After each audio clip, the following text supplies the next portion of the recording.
Straight into this today. This is top of mind, unedited, raw video to help you out. There's a lot of men out there, a lot of guys with IBS are asking or wondering what to do when they're at work. And I get it. It's absolutely horrific. When you've got IBS, and I'm thinking back to when I was in the military a long time ago when my IBS was not mastered, it wasn't even managed. And I had my IBS after going to the Iraq war and coming back. And I've shared that story before, but in terms of work, I didn't tell anybody. As if I was section commander, robust, resilient, supposed to be, managing and trying to, leading men on exercise, on operations, war fighting, and trying to even thinking about explaining gut conditions. And I didn't even know it was IBS. I didn't know what it was.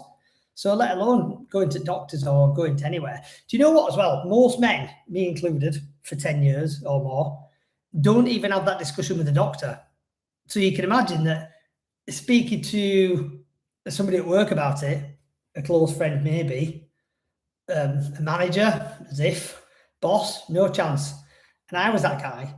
As if I was going to speak to my sergeant major or my company commander, chain of command about, I've got diarrhea.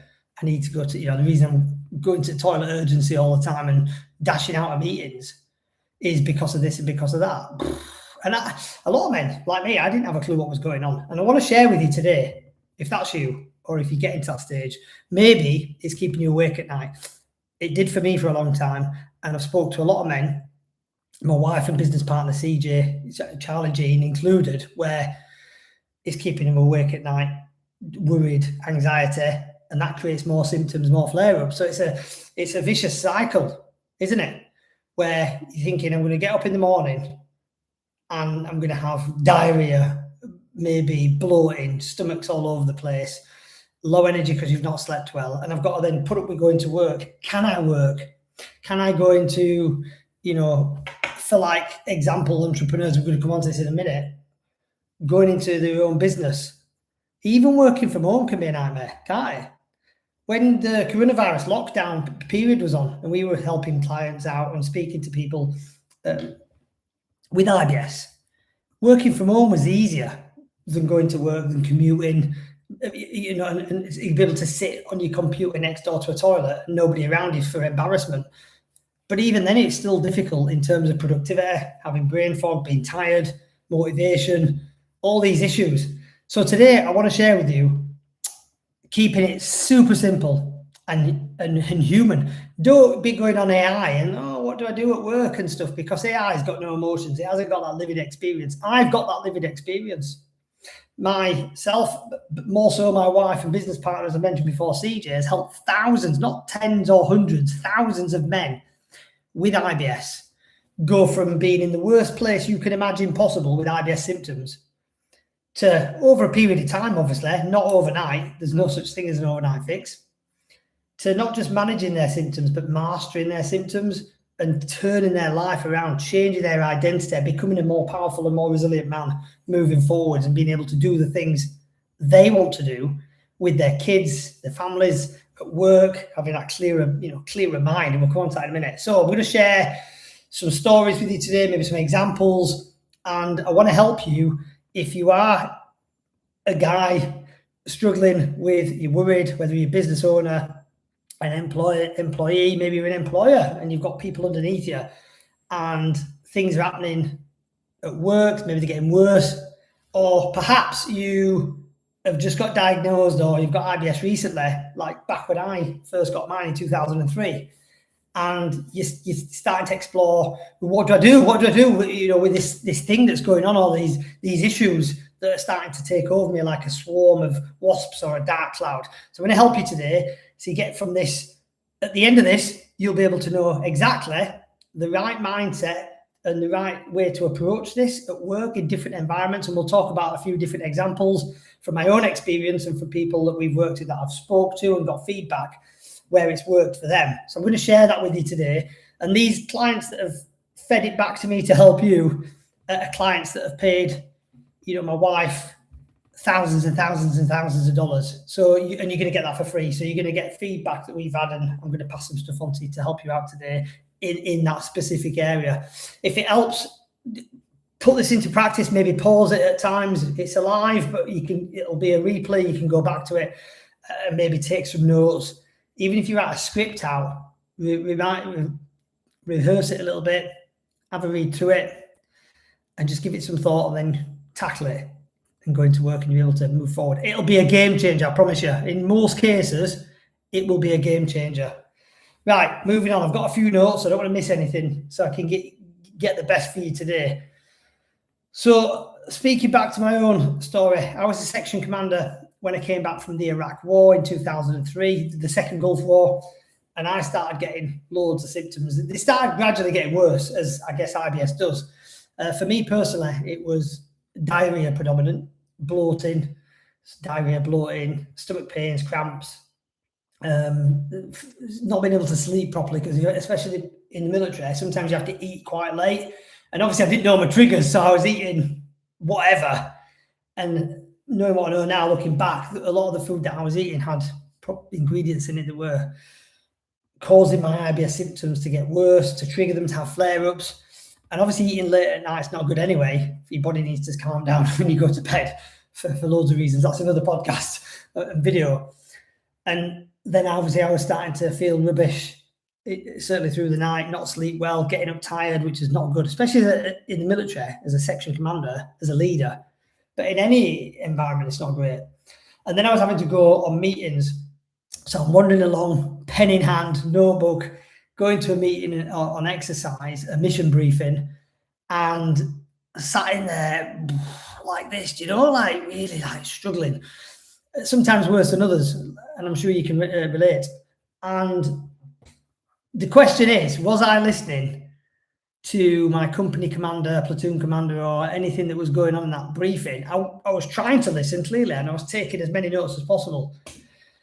But my focus was on trying not to flipping shit my pants, if I'm honest, and trying not to, trying to hold it in. And that's just the brutal truth, trying to hold it in. And then thinking of excuses and how can I get out of this meeting that's probably going to be 2 hours for a toilet break, because I ain't going to last 2 hours. I need toilet break. And then in the end, you have to stick your hand up and say, "Sir, sorry to interrupt. I'm hanging out to go to the toilet. Can I dash out?" And clearly they're late. They're not mean and say, "No, you can't go to the toilet." And they probably then have a break for everyone to have, I don't know, a cigarette or toilet or whatever, comfort break. But it's waiting for that period of time doesn't always last, does it? Listen, I've farted, I've pooped, and a bit's come out, and a little bit's come out, and then you're starting to it's in your pants, and you've got to then go and sort yourself out. Again, I'm being brutally honest with you. This is what can happen, isn't it? And it might have happened to you. It might have happened to you. I hope not. So that's just a quick example of what I can think back to as on a mission briefing and on exercise. And the thing is, it's still going to happen if you're not managing your symptoms. If you haven't got any management system going on and you're not working with anybody, you don't know your triggers, that's just going to be life. And you've got to manage that accordingly. So clearly, wrapped around this presentation, this live video today, is the first thing to note is you really, really should be actively seeking help. And we're going to go on to that in a second. You're actively seeking management and then mastery. There's two separate things. You start to manage your symptoms and manage yourself, manage your life around IBS, and eventually you can master it and dominate it. But again, so diving straight into why is it though? Because this is used to, I asked Charlie Jean years ago, why is it you've worked with, I said to him, Charlie, you've worked with thousands of men, in the NHS, National Health Service, in the private sector as a freelance dietitian, and you've worked with men with the performance-based, so in the Special Forces, the SAS, you've worked there for 3 years, admittedly as a chef, but you were helping them with their nutrition, and then look, you've helped me, you've helped with my transformation, so you've helped all these people, these entrepreneurs, athletes, soldiers, veterans. If there was a pattern, because it's all pattern recognition, why do you think it is that men don't get help? That's the key thing, isn't it? Why do we not even, why do we men, fit, strong, resilient men that seem to want to be the best of the best, don't even get help? Why do you think? And we had a discussion about that. And I guess one of the things that we agreed on that's obviously true is And it boils down to a lot of things. It can be stubbornness. A lot of guys are stubborn. I can be stubborn. Ego is another one, isn't it? We're proud. We don't want to be embarrassed. We don't want to label ourselves of being that guy. Look at me, I'm that guy, and we try and hide away from that because we want to be seen as resilient. We want to be seen as this powerful, resilient, strong man, don't we? That's what we want to be seen as. So I think a lot of it stems from that. There's obviously various other reasons, but I think they're the main ones. And if you think about your own IBS and maybe you're sat watching this and you're not getting help and not reached out or told anyone, have that hard conversation with yourself and reflection. And what patterns have you got? Why are you not telling anyone? Why are you not having that conversation? Why not go and speak to the doctor if you've not had a diagnosis? Is it because she's female, the doctor? Again, embarrassed, ego, bugger it. What's the worst can happen by going to see a doctor? Everything's in confidence anyway. You're not gonna go and see your doctor, for example, and then say, they find out I've got all these symptoms going on. I've got diarrhea, I've been having accidents, all this stuff. The doctor isn't then going to get on the loudspeaker and say, guess what? Glenn's just come in and he's got IBS. And you're like, oh, I'm embarrassed. Yeah, it's all in confidence. But it can be a game changer. So that's the doctors. But in terms of going back in and pulling it back to work, men see IBS as a weakness. I saw that as a weak. I saw all these conditions like a weakness because I was a soldier. And at the time in my career earlier on, I trained for quite heavily for about 8 months. I was training to try Special Forces selection to become an SAS trooper. I didn't before. I'm not going to say, don't get carried away with yourself and think, oh, he was in the SAS. I didn't manage to get into the SAS. I got injured and tore ligaments in my ankle during their selection process, the course that you do to get in the hills phase. But in terms of trying to manage something I didn't even know was IBS at the time, symptoms around being in the military, being a section commander and a platoon sergeant, and doing courses, robust courses, and SAS training was really, really difficult at times. So having that conversation with people earlier can make it a lot more manageable, a lot easier for you to get on with people at work and letting people have that awareness. Communication is key. Communication is key in relationships, whether it's with your wife, whether it's with your kids, whether it's with people at work. If you're a business owner, communication is like critical to your team, to your vision, communicating your goals, communicating this. It's the same as an employer or an employee, communication. So we get that. So we know that we agree, hopefully, watching this, you agree that communication is key. What is the cost of silence? I've got that written down, the cost, because we don't really talk about the cost. Men with IBS, they think, oh yeah, I just get by from day to day. I just crack on. Oh, it is what it is. It isn't what it is. That's just one of the most naff sayings. There is, in a lot of senses, there is like things that are not in your control, that you can't control, they're outside of your control. It is what it is. Things that are going on in the world, for you personally, the Iran war at the moment, it is what it is for me. I can't do anything about it. I can try and be positive about it and pray for the Iranians, for the Americans, and for the people out there for a better end, that it comes to an end soon and we can move on globally with peace. Same with Russia and Ukraine. But it's outside of my control, both directly and indirectly. So it is what it is. But in terms of you, your health and your wealth and your finances and everything else, if it's in a bad state, it isn't what it is. You can do something about it. You get to decide. And in more cases, or more often than not. Now, the cost of silence can vary from person to person. But for me, in the military, it was massive. Because being in the army, and maybe you're watching this as a veteran, I was in the infantry at the time, and it's brutal in the infantry for banter, people taking the piss. So you can imagine that I was called all sorts, farty pants, shitty pants. Yeah, you know what I mean? Thankfully, I was a good soldier. I was really fit, productive, got on with my job, and the bits that I did miss at time to time, I could more than catch up on and kind of 10x it. So thankfully, for me personally, I managed to, in that respect, work around it. But nobody had a clue. it's so much easier when people know what's going on, even if you think it's difficult. Have that difficult conversation, because the cost of not telling people can create more embarrassment. People might be talking about you. You might think that anyway, but some people do start talking about you behind your back. Let's be honest, they do, especially in the army, and maybe at work if you're working with a load of people and you dash into the toilet all the time, and it seems perception that you're taking more time off than usual, as if people aren't going to talk about that. They are, aren't they? Oh, look at such and such. He's had more time off than Santa.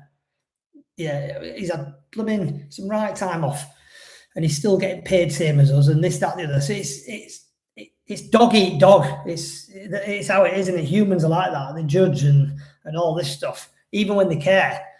So I want to help with that. And I'm not saying this will make it all go away by having that conversation. It's not just going to, the next day going, it's all sunshine and rainbows, but it will massively help. It did for me, and it did for, like I said, loads of people before. And not telling them, it can be really difficult for your boss to understand what's going on. It can be really difficult. So let's get to it. Again, keep it simple. Keep it human. Keep it human. A lot of people now go on AI, get scripts and stuff. Just flipping go in and organize a meeting. So looking at it from my experience, if you've got a boss, so you're an employee, you work for somebody, whether it's a senior manager or a middle manager, you maybe have to work your way up. Maybe you've got to speak to a couple of people, but whoever you work for directly, have a meeting, a private meeting preferably, with that person. Say to them, I need to have a chat with you, one-on-one, in a private setting. It's nothing to worry about. It's no drama, but can we organise an official, as you will, or a meeting? It doesn't need to be official, but a meeting. And I would have said 99% of the time, if they're a good manager, if they're good leaders, and they're not all good managers, they'll say, yeah, no problem, and they book you in. If they're dog shit, they're probably not bothered, and you might need to leave jobs and go work somewhere else. I'm just saying, I'm keeping it real, because there is some assholes out there, and I'm swearing because it's intended. There is some toxic leaders out there, some idiots that don't care about anybody but themselves.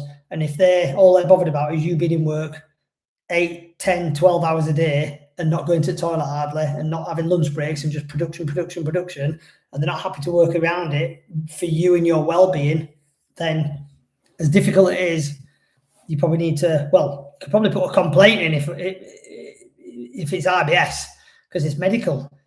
Not that you might want to go down that route. And in some countries as well, just to add to that, just as a side note, IBS can be seen as a kind of a disability, so you might be able to get help. I don't know. Again, I'm not an expert on that. It's something that you might want to look into and explore by speaking to, in the UK, there's Citizens Advice Bureau, and there's even your doctor. There's, again, speaking, communicating. You can maybe get some advice around that.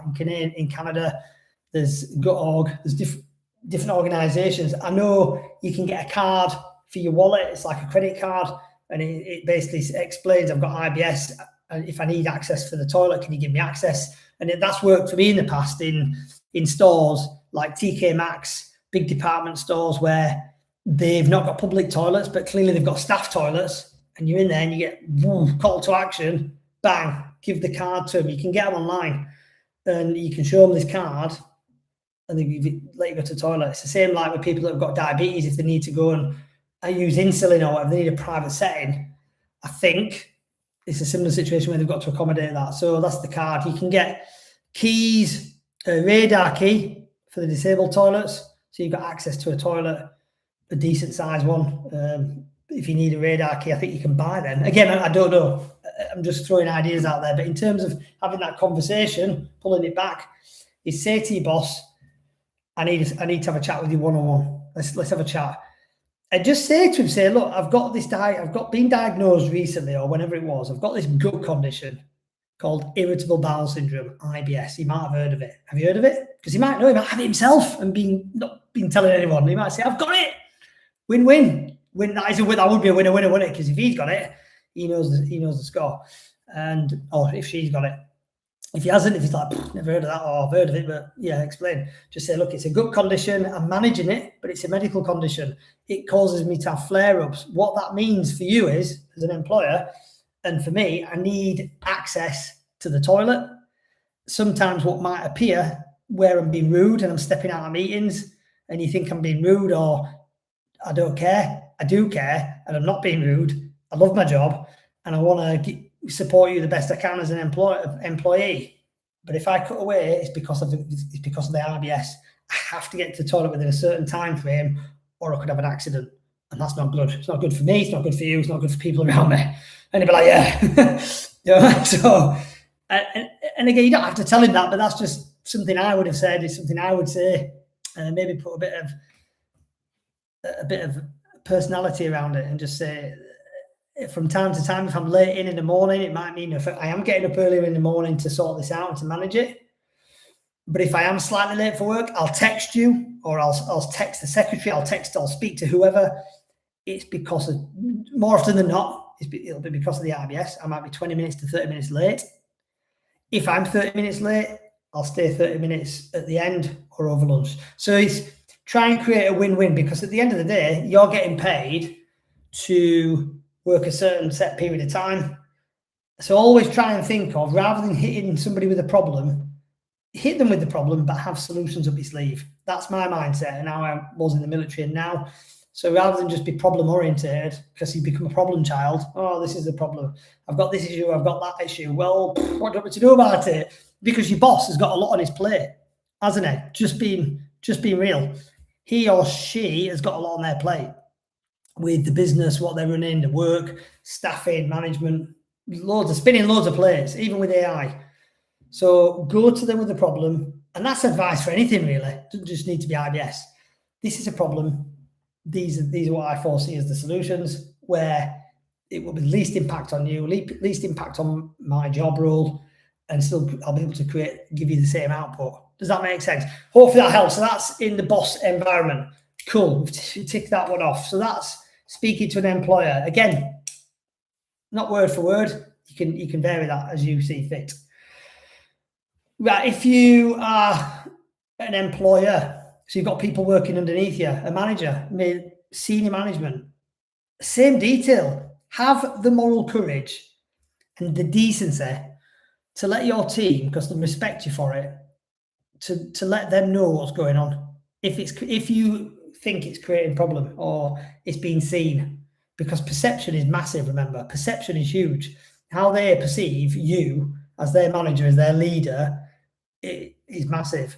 So have a chat with them and just say, look, when we're on meetings, when we're working on this project or whatever, I've got a gut condition called IBS. You don't need to know what it is and all that jazz, but it might mean, again, I've got to cut away from meetings. I've maybe got to work from home or do a Zoom or a Google Meetup, whatever that looks like, where they think, right, he's not basically mincing, he's not skiving, it's the IBS. And they'll respect you for being open with them. And just tell them, say, look, I want to be open with you. I believe in communication is key. Even though it's medical's in confidence. I have got a gut condition. I'm actively seeking to manage it. This is how it could impact. Remember the problem. This is the problem it could cause moving forwards. This is the solution. This is the workaround. Cool. Happy days. Last one, and then we'll finish off and let you get on with your day.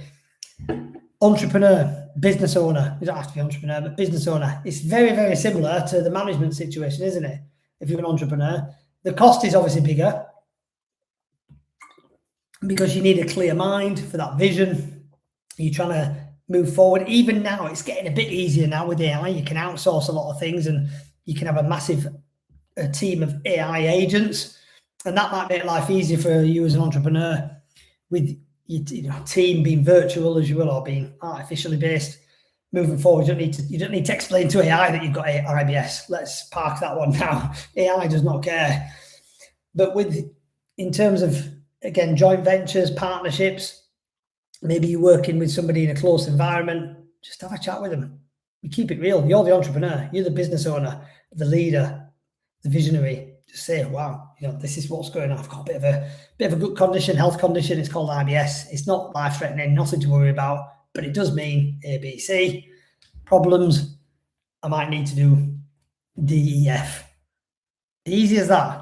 And it's having that conversation it'll do a few things. It'll be a massive, well, first and foremost, when you make it about the other person, which I always believe is about somebody else, not you, it gives them certainty, more certainty in you that you are trustworthy because you've been open with them. So they're not starting to see things. And remember what I said before, if they're seeing it and they're talking about it, perception, you don't know, do you? So it just nips it in the bud.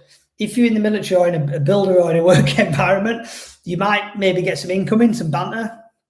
And again, you can tailor that accordingly. Whether you have a hard chat with them and say, look, I'm not happy with you taking the mick. I have my health condition, please nip it. Or if you're happy with it for a bit of a laugh, then again, that's down to you. Obviously, the stuff I got thrown at me in the army was brutal, but that's me. I don't mind. What I would say is not just have that conversation with your teammates. I have done another video that you might want to check out about how to explain it to your wife and your partner called Tell Her This. It was a viral video. It's had over 5,500 views currently. Check that out, not to get more views, because it's a different conversation where I break down how to simplify it to a woman, whether it's a girlfriend or a wife, and how you can explain it to them so they get it. Because I've had countless conversations and it breaks my heart. It really does with men that are in a relationship and their partner, their wife, their girlfriend are taking the mickey out of them. They don't get it. And if things are starting to happen or not happen, shall we say, then it can create friction. So there's a video, go and check that out straight after this, just so you've got the full spectrum, as you will. And then the last thing to say on communication is, if you haven't had a chat with your doctor, that's the first person to speak to. You do it all at the same time. Go get the diagnosis, speak to the doctor, and then use this video to speak to the people around you at work. Check out the other video if you need to speak to family and friends. And then people know it's not a case of wearing that IBS on your arm as a tattoo and telling everybody. I don't mean that. It's telling the people that matter, that are close to you in your inner circle. They're the ones that you should care about. And if you care about them, and you trust and you respect them, then you should have the decency to tell them what's going on about you. Just like you'd tell your family, or somebody would tell their family if they had a really severe health condition and they didn't have long left to live. Because if you didn't tell your family that and then the next day you weren't there, that's jack, isn't it? It's probably the worst thing you can do. Even though it's not a nice conversation to have, I imagine. Same with IBS, it's not a nice conversation. It's uncomfortable. But doing the uncomfortable, as the saying goes, gets us a better outcome. Yeah, so doing things that are uncomfortable. That's it. I wanted to obviously finish off by saying take care. Use this. Now, if you want help with this, message me. Send me a message. Me and my wife, CJ, and business partner, I say we, the royal we, she works with men closely in a one-on-one environment. Okay, it's not cheap, and rightly so. You're investing in yourself. If you want help, you've had that conversation, but you haven't got the management and you want to learn how to manage this properly, and not just for the next couple of days or a couple of weeks, but you want to master IBS for the long haul, for the long term. So for the next 5 years, 10 years and beyond, you can keep IBS to the minimum so you can get on with the things that you want to get on with, have the relationships that you need to have, and create, if you're an entrepreneur, get your vision out there, create the business, the income that you want with that clear mind, maximum energy. Then again, reach out to us and we'll have a chat. That said, if this resonated, let me know in the comments. Even just a thumbs up. Happy days. And I know it's hitting home, and I can create more for you in the future. Take care. Nothing but the best. I wish you all the best in health, wealth, and happiness, and be blessed by the best.